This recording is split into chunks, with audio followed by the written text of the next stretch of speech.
जंग, लड़ाई और आपसी मतभेद कुछ ऐसे शब्द हैं जिसे ह्यूमन सोसाइटी से जोड़कर देखा जाता है। आप भी इस बात को मानेंगे कि इंसानों ने जिस तरह से समाज को जाति, धर्म और देश के नाम पर बांटा है, उसी के चलते ये शब्द अस्तित्व में आए हैं।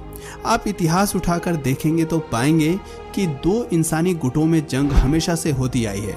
उनके लिए ये टर्म नया नहीं है, लेकिन अगर बात करें एनिमल किंगडम की तो वहाँ जानवर केवल अपने सर्वाइवल के लिए लड़ते हैं। जंग से उनका कोई लेना देना नहीं होता है ना। लेकिन अगर आप भी इसी सोच के साथ बड़े हो रहे हैं तो आज की वीडियो आपके लिए आई ओपनर साबित हो सकती है। कैसे, क्यों और आखिर किस लिए, चलिए आपको इस वीडियो में बताते हैं।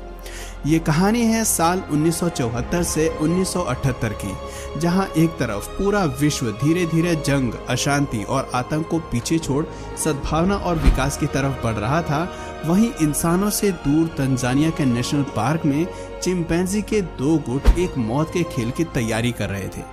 गोम्बे स्ट्रीम नेशनल पार्क में होने वाली कांड के बारे में किसी को कानो कान खबर नहीं थी।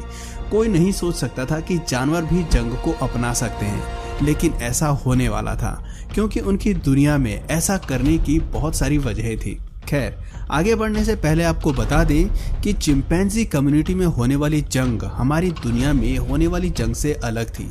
हालांकि इनका मकसद अपने कबीले के दूसरे चिंपैंजी को मारना और उन्हें सबसे अलग करना था। इनका ये व्यवहार कई मायनों में इंसानों से मेल खाता है। ऐसा इसलिए भी क्योंकि ये भी तो हमारे एवोल्यूशनरी कजन्स ही हैं। चलिए अब आपको बताते हैं कि इसकी शुरुआत कहां से हुई। दरअसल Gombe Stream national park Tanzania के बेहद ही खूबसूरत क्षेत्र में मौजूद है, जहां हमें कई प्रकार के फ्लोरा फौना देखने को मिलते हैं। उस दौर में यह भी एक नेशनल पार्क बेहद खूबसूरत हुआ करता था। इंसान की छेड़छाड़ से दूर यहाँ चिंपैंजी एक ही कम्युनिटी के तौर पर यूनिफाइड होकर रहते थे। उनमें बेहद प्यार और आपसी सद्भावना थी। चिंपैंजी की इस कम्युनिटी को केसाकेला कम्युनिटी के नाम से जाना जाता था। इनमें काफी प्यार था। ये जीव साथ में रहते थे, खाना खाते थे और अपनी ही दुनिया में मस्त रहते थे। ग्रुप में रहने वाले इन चिंपैंजी की संख्या 40 सदस्य से ज्यादा थी। दिलचस्प बात थी कि जंगल के बाकी जीवों से और लड़ाई झगड़े से इनका कोई लेना देना नहीं था, लेकिन वक्त के साथ ये सभी स्थितियां बदलने वाली थी। इन चिंपैंजीज के ऊपर रिसर्च करने वाले रिसर्चर्स जेन गुडडॉल से हमें पता चलता है कि शुरुआती दौर में चिंपैंजी के कबीले का माहौल बहुत खुशनुमा था। वो बताती हैं कि इनका व्यवहार इंसानों से ज्यादा अच्छा हुआ करता था। इनमें एग्रेशन बिल्कुल भी नहीं था। लेकिन 1974 के आने तक इन चिंपैंजीज के व्यवहार में बदलाव दिखाई देने लगे। उन्होंने पाया कि चिंपैंजी का ये समुदाय अब बिखर रहा था, साथ ही रहने की बजाय वो अलग होने लगे थे। चंद 8 महीने के टाइम फ्रेम में चिंपैंजी 2 समुदाय में बंट गए, जिनमें से एक समुदाय खुद नेशनल पार्क के दक्षिण इलाके में रहने चले गए। ऐसे में इनका नाम बदलकर काहामा कम्युनिटी रख दिया गया। अलग होने वाली इस ग्रुप में 6 नर, 3 मादाएं और उनके बच्चे शामिल थे, जो अपनी ही अलग दुनिया बसाने की कोशिश कर रहे थे। लेकिन दूसरे समुदाय में 8 नर चिंपैंजी और 12 मादाएं और उनके बच्चे शामिल थे। अगर आप सोच रहे हैं कि आखिर ये चिंपैंजी अलग क्यों हुए, तो आपको बता दें कि 2 भाइयों के बीच आए आपसी मतभेद के चलते पूरा कबीला 2 हिस्सों में बंट गया। दोनों भाइयों ने अपने समुदाय के ग्रुप को लीड करने का मन बनाया और अपने अपने ग्रुप के साथ एक दूसरे से अलग हो गए। ये 2 भाई हाउ और चार्ली थे, जिनके बीच की लड़ाई वक्त के साथ गहरी होती चली गई। शुरुआती दौर में तो केवल इनके ग्रुप अलग हुए, लेकिन बाद में ये लड़ाई खून खराबे में तब्दील हो गई। आपको बता दें कि अलग हुई काहामा कम्युनिटी की संख्या केसाकेला कम्युनिटी से छोटी थी। जैसे ही 2 ग्रुप्स में बंटवारा हुआ, जेन ने पाया कि अब ये और स्वतंत्र होने लगे। ये एक दूसरे से ज्यादा बात करना, साथ में खेलने और एक दूसरे पर विश्वास करना इनमें कम होता चला गया। ग्रुप के तौर पर ये सभी एक्टिविटी साथ में करते थे, लेकिन अब ये सदस्यों में कम होता गया। खैर, अपने इलाके को लेकर प्रोटेक्टिव भावना इनमें अभी जिंदा थी, लेकिन लड़ाई की असली शुरुआत तब हुई जब केसाकेला कम्युनिटी के मेंबर्स ने छुपकर काहामा कम्युनिटी के एक सदस्य पर घात लगाकर हमला किया। फरवरी 1974 को जब कहामा कम्युनिटी का नर चिंपैंजी पेड़ पर बैठकर खाना खाने में व्यस्त था, तभी बड़े ग्रुप के कुछ सदस्यों ने उस पर अटैक किया।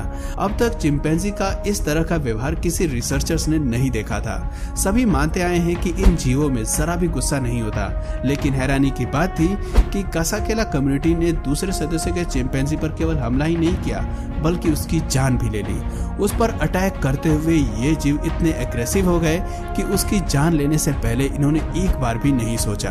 जंगल में दो मेल के बीच लड़ाई होना और एक दूसरे की जान लेना भले ही अटपटा ना हो, लेकिन दिलचस्प बात थी कि मौत के घाट उतारने के बाद कासाकेला कम्युनिटी जश्न मनाती नजर आई। चिंपैंजी के दम तोड़ने पर ये सभी चिल्लाते, टहनी तोड़ते और खुशी में नाचते हुए दिखाई दिए।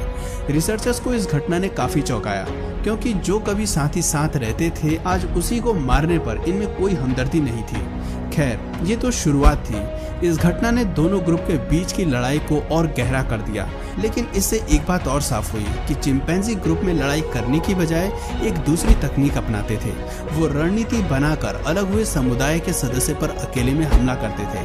पहले वो किसी एक मेंबर पर नजर रखते थे, जैसे ही मौका मिलता था दूसरे समुदाय के सारे सदस्य उस पर टूटकर जान ले लेते थे। इस तरह की लड़ाई को गोरिल्ला वारफेयर नाम दिया गया। सबसे हैरानी की बात थी कि दूसरे समुदायों को मारकर ये उनके इलाके को कब्जा करने के हक में नहीं थे, ये केवल दूसरे समुदाय को जड़ से खत्म करने के लिए ऐसा कर रहे थे। ये काफी हैरान करने वाली बात थी कि वो इस लड़ाई को जंग की तरह ले रहे थे।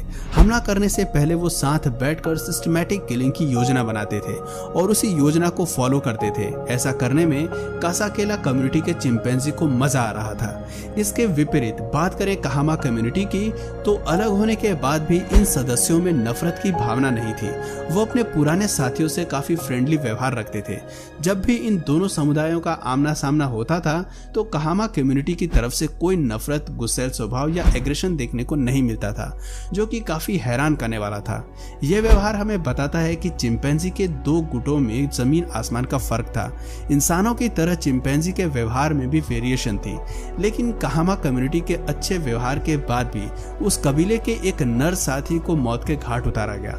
उन्हें मारने के लिए योजनाएं बनाई गई। दिलचस्प बात थी कि मादा के खिलाफ इस तरह की साजिश में कासाकेला कम्युनिटी से नहीं देखने को मिली।